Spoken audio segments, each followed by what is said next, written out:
Imagine standing alone in the middle of a vast, dark forest. There's no sound, no light, no one to call out to.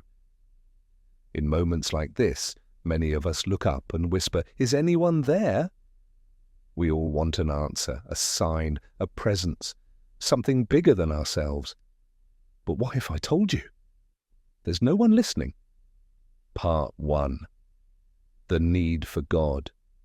As children, we feared the unknown, the thunder, the shadows, the dark. And when no one could explain it, we created stories. We imagined gods who controlled the rain, the fire, and even our fate. It comforted us, gave us hope, made us feel safe. But were these stories truth or survival? As adults, life gets harder when faced with fear, failure, or heartbreak. We still reach for the divine. In our darkest moments, we want someone to save us, to tell us we're not alone. This isn't weakness, it's human.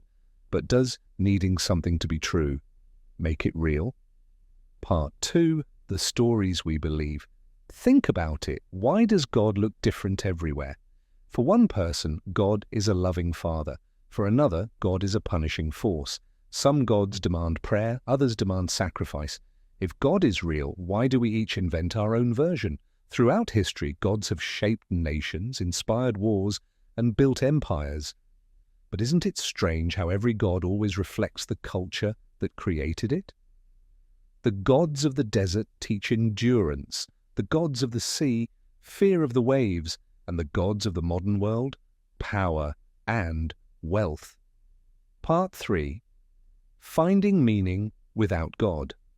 But what if the beauty of life doesn't need a creator? What if the meaning we search for isn't in the heavens but within us? When you feel love, joy, or peace, that's not God. It's you. It's your heart, your mind, your soul. Think about it. When you help someone in need, is it God working through you? Or is it your empathy, your choice to make the world better? The truth is, we don't need a God to give life meaning. We give it meaning. Part 4. The fear of letting go.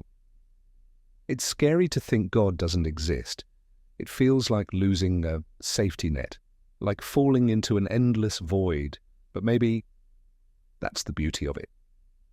The universe doesn't owe us answers, and yet here we are, alive, thinking, feeling, creating. Isn't that enough?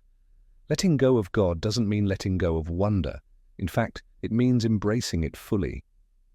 The stars, the oceans, the laughter of a child, these are miracles, not because a God made them, but because they simply are.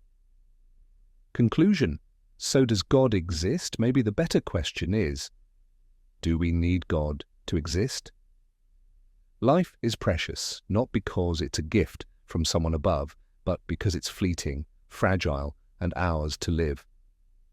Find your meaning, create your peace, and let the universe be your temple. Do you agree? Let's explore these ideas together. Subscribe to Velum Solace and lift the veil on life's biggest questions.